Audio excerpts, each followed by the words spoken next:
د کابل د ګوډاګۍ ادارې د لاسپوڅو مزدوري ادارې مشران چې کومې خبرې کوي چې دوی به منتخب ولسمشر ته قدرت سپاري. څه رقم منتخب؟ یعنی انتخابات به کیږي، بیا به شړونګه لکه څنګه چې دته واک وسپارل شو داسې به واک سپارل کیږي. نه، انخیالس او محالس شړونګه دوه لارې لري. یوه لار د واشنګټن ته تللې، بله لار د اریانا چوک ته تللې. انتخاب ستا په لاس کې ده. که واشنګټن ته ځې هم در سره مونږ کار نه لرو، او که نه اریانا چوک ته دې په زوره بیایو. نور د دې ملت په سرنوشت لوبې مه کوه. نور خپل د قدرت د بقا دپاره د افغانانو وینې مه تویوه. نور د جمهوریت او د لغړې او مردود دیموکراسۍ دپاره زموږ مدرسې مه بمباروه. نور مو کلیوال مه په وینو سره کوه. نور مو د ماشومانو خولې له خاورو مه ډکوه. تاسو د قدرت لیوان 18 کاله په قدرت او په پیسو په ډالرو په عیش او په عشرت ماړه نه سولئ. له دې نه وروسته موږ چاته ننواتې وزارۍ نه کوو. اوربند د حل لار نه ده، او نه په موږ باندې د اسلامي امارت په اتلانو او غازیانو باندې د هغه سیاسي ماشومانو ګمان کوه چې تا په سیاست کې تېرېستلي دي. تا وعدې ورکړي، تا وعده خلافي کړې ده، نن هغوی په ترتلو باندې پښیمانه دي. سیاست د اسلامي امارت له اتلانو او له غازیانو له سیاسونو نه زده کړه. کوم انتخابات ته د کوم انتخاباتو خبره کوې؟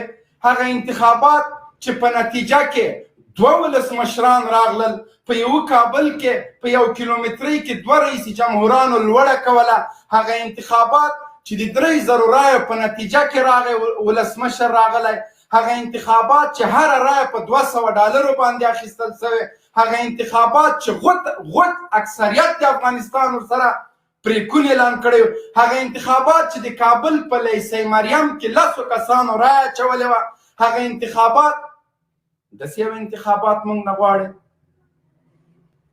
موږ چې څنګه د اسلامي امارت اتلانو او غازیانو خپل شرایط په امریکایانو ومنل، امریکایانو ته تنازل ونه کړه. ته د هغوی یو ګوډاګی او یو چوچی یې، ته د هغوی مزدور او لاسپوڅه یې. عنقریب به له هر کې له غوږونه نیول کېږي او له ارګ نه به ویستل کېږي.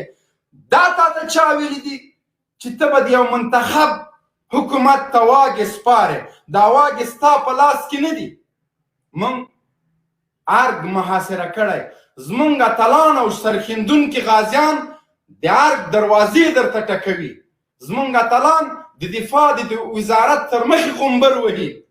زموږ اتلان هغه خلک دي چې هغه چا چې تا ته اسلحې درکولې، ته یې ساتلې، ته یې نازولې، ته یې په بي 52 کې راوستلی، ستا بادار ته یې ماته ورکړه. زموږ اتلان او غازیانو د امریکا امپراتورۍ تنازل نه ده کړی، ناټو ته تنازل نه ده کړی، له شرعي نظام نه دي تېر شوي. دا چې ته د شرعي نظام کوم رقم اسلامي نظام تعریف غواړې، هغه بیا موږ درته کوو. دا چې ته سختدریز او نرم منمهاله اسلامي نظام، لکه لوی ملا صاحب نه چې د BBC خبریال پوښتنه کړې وه، سختدریزه اسلام کې سختدریزي نشته. دیموکراسي سختدریزه ده، جمهوریت سختدریزه ده. چې هغه څوک چې میلیاردران دي هغوی به انتخابات کوي، یوه رایه به په $200 په $500 اخلي. هغه څوک چې لایق دي، د قدرت دي، د صلاحیت دي، لري مفکوره لري، په هیواد میین وي، خو لیکن ډالر نه لري، هغه به ټول عمر د تا د حکمرانۍ لاندې تېروي. جمهوریت او دیموکراسي 18 کاله 20 کاله د بي 52 تر وزر لاندې تا د موږ په ملت نشو منلی. اوس به په څو چرسي اردو، په څو حق پدر او مادر اردو باندې ته دا د دیموکرات نظام په ما څنګه منې؟ دارې دي درته. مخکې د 2 لارې راکړې وې، 2 انتخابه د طالبانو ته ورکړي وو چې یا به زندان ته ځي یا به وژل کېږي. اوس موږ 2 انتخابه درکوو. د کابل د ګوډاګۍ ادارې مزدورانو او نوکرانو، تاسو د امریکایانو کاسیسي کړې، تا شین سترګې امریکایان دې ما کور ته راوستي، زما انګړ ته دې راوستي، زما د انګړ تقدس دې په عمل کړی، زما زلمی زما نوجوان دې د خویندو تر مخې په شهادت رسولی، زمونږ ورته دې زولې اچولي. ته من حیث یو مجرم چې طالب تا ته څه نه وایي شکر وباسه. کنې دوه انتخاب کوي، یا به نیویارک ته ځې، دا لاره به هم درته سخته وي، او یا به اریانا چوک ته ځې.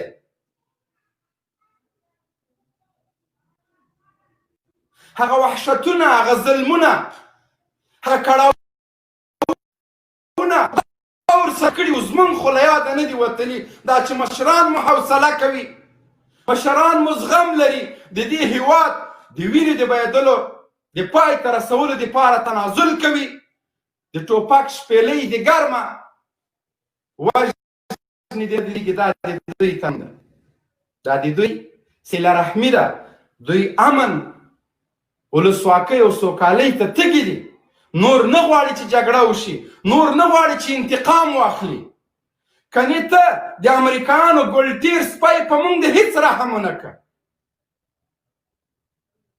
هره مردګوي او بېناموسي دي چې له وسه ودې کړه، په چا دې ګیرې خریلې، په څوک دې په پټکي پورې تړل، څوک دې په سرکونو کشول، د چا دې د شهیدانو توهین کوه، د چا دې شهیدانو په قبرونو باندې وهل، د چا کور ته په لکونه افغانان دي چې تا یې شین سترګې امریکایان کور ته وروستي دي، تا یې د خویندو د میندو بېعزتي کړې ده. که ته داسې یو اسلامي نظام غواړې لکه د ترکیې تعریف د اسلامي نظام چې ته غواړې، د اسلامي نظام تعریف شوی ده.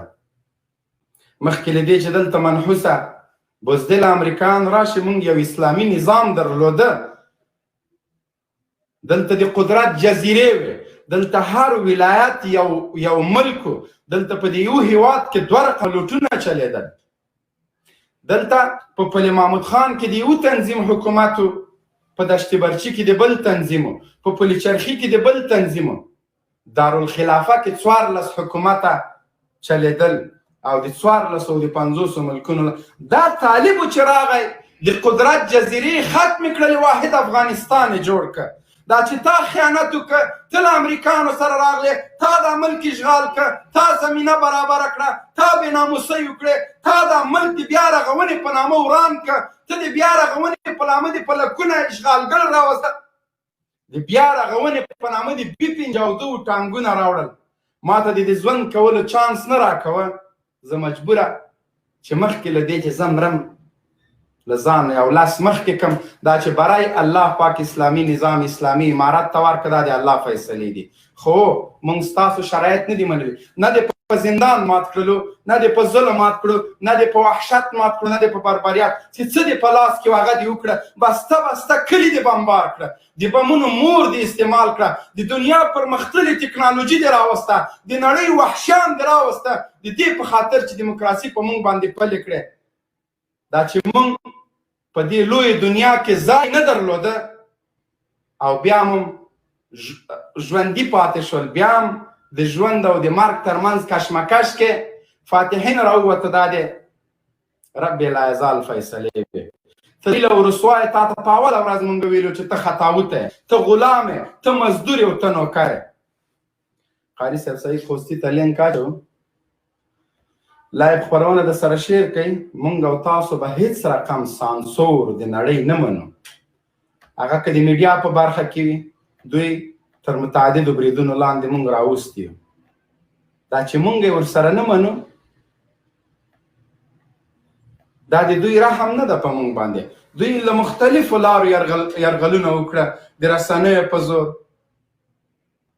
کلتوري یرغل، فکري یرغل، نظامي یرغل، له هرې خوا نه یې مونږ رانیولي وو. مونږ یې خپل غږ اوچتولو ته نه پرېښودلو. دا چې اوس مونږ ژوندي یو، مونږ اشعار وایو، ترانې وایو، زمزمې کوو، دا مو د افغانانو سرښندنې وې، دا د اسلامي امارت د اتلانو غازیانو فداکارۍ وې، دا د هغه چا لاسته راوړنې دي چې له باروتو ډک موټر کې به کېناسته، زما د ژوند او زما د عزت دپاره یې قرباني ورکوله، غوښې په باروتو سوځولې. دا د همغه غازي ځوان فداکارۍ. کنې تاسو خو حالت په موږ راوستو چې د برما مسلمانانو باندې به خلکو شکر ویستلی وای. 200 او 300 ماشومان د شهیدان کړه، قرآن کریمونه دې په وینو سره کړه، ټاپه دې د پنجابي پې باندې ولګوله. خلاص د پنجابي په نوم د زموږ ملک په باروتو کباب کړ. اوس هم د منتخب حکومت خبرې کوي، اوس هم دا خبره کوي چې منتخب حکومت ته به واک سپارم. د ارګ د تا د عادي ده لکه څه، یا دا د رولاګۍ ده، یا د دا په ټیکه اخیستی. ته د امریکایانو روزل شوی سپی په B-52 کې راوستی وې، بېرته دې که په ټیکټر کې بیا یې که په خرګاډي کې بیا یې زمونږ کار نشته، ارګ نه به وځې. په دې ارګ کې به یا ارګ یا مارګ یا د اریانا چوک. خو زما که منې د لوګر مې زړه مې در باندې خوږېږي. داسې یو ریړۍ میړۍ کې کښېنه، ځان سپک کوه، رولاګۍ درنه پاتې نو څه پروا نه کوي. څه دې ځان باسه. ډېر خیانتونه دې کړي، دا ملت دې کېدی شي د نجیب په سرنوشت باندې شکر وباسې. سر په تا دی ځوړم کې. نو خپل وطنداره مې کوشش وکړه چې پښې سپکې کې طالب سره سر او ټکر مه وهه. دا خلک هغه خلک دي چې د امریکایانو امپراتوري یې ونه منله، د هغوی دبدبه یې ونه منله، هغوی ته یې سر ټیټ نه کړ. ته ملخ څوک یې؟ ته د نیستۍ ملخ څوک یې چې ته له طالب ته واک سپارې؟ واک سپارل ستا له صلاحیت تللي سرعلاق قمندان صاحب سوخاو کې دې څوک نه پرېږدي، خپل کلي کور کې دې هم نه پرېږدي. بهتره دا ده چې د شپې په ترږمۍ کې له ارګ نه ووځې او یو جوړه زاړه کالي پیدا کړي، یو زاړه خولۍ یا پکول، یو سوالګر په شکل باندې ووځې. که په لار کې چا ګیر نه کړلې، که ګیر یم کړی ورته زه یو ملنګ یم، خیرات خور یم. په دغه رقم کې ووتلې امریکایان دې ځان سره نه بیایي. او که طالب راغی او ته په ارګ کې وې، ګورې ډیموکراتانو بیا به د نجیب په سرنوشت شکر وباسئ. سره خفه کېږو نه دي، ما کلیوال ده نو خو څه وکړو، خدای توق لعنت ده اوس راغلی دی د موږ په دې وطن باندې. کنې لوګر خو باب الجهاد ده، د اتلان یې روزلي دي. همدغه خبیث په وخت کې چې لوګر څومره ځورېدلی، څومره شهیدان یې ورکړي دي په تېرو تاریخونو کې نه دي، او څومره چې د قندهار ولس د کرزي په وخت کې ځورېدلی په نورو تاریخو کې نه ده شوی. دا د کرزي لاسته راوړنې وې، دا وحشیان، دا لغړیانې چې په قنداریانو باندې په غازیانو باندې مسلط کړي. نو د امریکا د خانه خرابه شي چې په دا ټوله دنیا کې داسې یو خر راوسته چې دوی هم اوس ورته حیرانه دي چې دا م شی راوسته. د امریکایانو هم په د مشرتابه په ټاکلو کې جفا کړې، دا مو دا ملت وژلی هم. تاسو هم کډې مډې باروئ چې ګوره سبا د بل زیری لرو انشاءالله. د قندهار هوایي ډګر به هم د امریکایانو له شتون نه خلاص شي او د اشغالګرو قواو په مخ به دروازې د ابد لپاره وتړل شي. زر زر بیسونه باسئ. که اوربند نیټه ختمه شو، د شپې 12 بجې شوې او امریکایان په بیسو کې وو، بیا به نو بله نخرئ. اوس ګوره طالب ډرون لري، مزایل لري،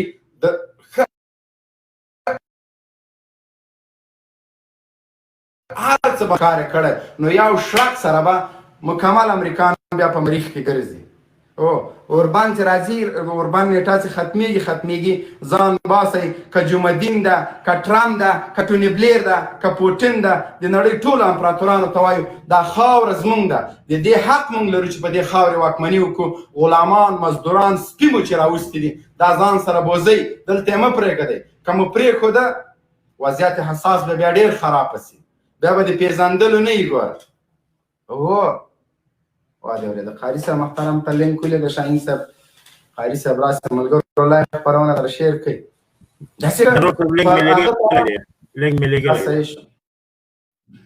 ښه راجیکسي څه کوي جلال آباد کې هغه بېچاره یو څو ګیلې ورته وکړلې، اخر یې ویلې وایي دا سپی ده او دا خر ده او دا څه شی ده. او لوده هغه زمری ده که څه بله، خو هغه خو هم تر ننه پورې غلامي یې کوله، اوس یې چوکۍ ورته ونه رسېدله، اوس راجیب زړه بړا کېسته. دغسې د هر افغان همت کې چې هر چا خیانت کړی مخامخ دې ورته ودرېږي. بیا د هغه په سر یې نورې وعدې ورسره وکړې. بل وارې جلال آباد ته راغلی و ننګرهار ته، نو خر یې په ونه وخېځو، دا ورته یې وخېځوه. اوس سړی مه کوه، مونږ دې په هغه خره باندې حیران یو چې هغه څنګه راکته کړو، تا نن پسې اوښان وخېځول. د ننګرهار ولس ډېر غیرتي ولس ده دا چې د دوی د وحشتونو د ظلمونو له لاسه نوره شمت یې نه ختمه ده انقلاب خونړی انقلاب تیر که د داعشانو وحشتونه د داعش په مقابل کې د جلال آباد د غیور خلکو درېدل او د داعش ماتول دا له سترګو نه مه باسئ ټولو افغانانو قرباني ورکړې خاص کر د ننګرهار خلکو باندې سره ډېر ظلم شوی ده دوی هم کښ کې وځلي دي هم یې په پټي کې په شهادت رسولي هم یې داعش پې باندې مسلط که هر وحشت چې و امریکایانو پې باندې وکړه لیکن هغه مسلم یار خنزیر او محب یې ناست و هغوی هم نه وې بس چکچکې وې هم یې شړونګا ته چکچکې وهلې هم یې دا بل ته دا چې په دې غونډه کې ځینې بې ضمیره خلکو شړونګا ته که راغلاس ویلې دا د ننګرهار د خلکو نمایندګي نه کوي د ننګرهار ولس هغه ولس ده چې داعش ته د سر په کاسه کې اوبه ورکړي د ننګرهار ولس هغه ولس ده چې تر ننه پورې چې څومره شهیدان ورکړي دا یو د ننګرهار خلکو ته معلوم دي یو هغه خلکو ته معلوم دي چې د شهیدانو جسدونه یې جګ کړي دي دا چې څو بې ضمیره راجګېږي د قدي خان او د مسلم خان او د کړوسه خان په نامه باندې غلامان او مزدوران دا د ننګرهار د خلکو نمایندګي نه کوي نه کرزی د قندهار د خلکو نمایندګي کوي او نه شړونګا شټاسری بړینګا د امریکایانو جاسوس دا د لوګریانو نمایندګي کولی شي په هر ځای کې خبیث او طیب شته پاک او نجس شته خو دغه خلکو چې د امریکایانو غلامي او مزدوري یې کړې وه دوی به مړې سترګې اوس نه یې لا سترګې مړې دي دا چې د زمري په نامه د اکا زمری کېده 18 کاله چېرته وې هغه ورځ چېرته وې چې 4 ننګرهاریان یې د غني کمپاینران وویستل مړه یې کړل تر اوسه تا پوښتنه کړې ده ته به دارالمعلمین ته معلمان غواړې بیا دا هم راجګ سي هغه تېرې ژمنې خو یې ټولې پوره کړلې روغتون یې جوړ کړ هغه روغتون 14 وارې دوی هغه وکړله افتتاح یې وکړله پوهنتونو یې شل وارې افتتاح وکړله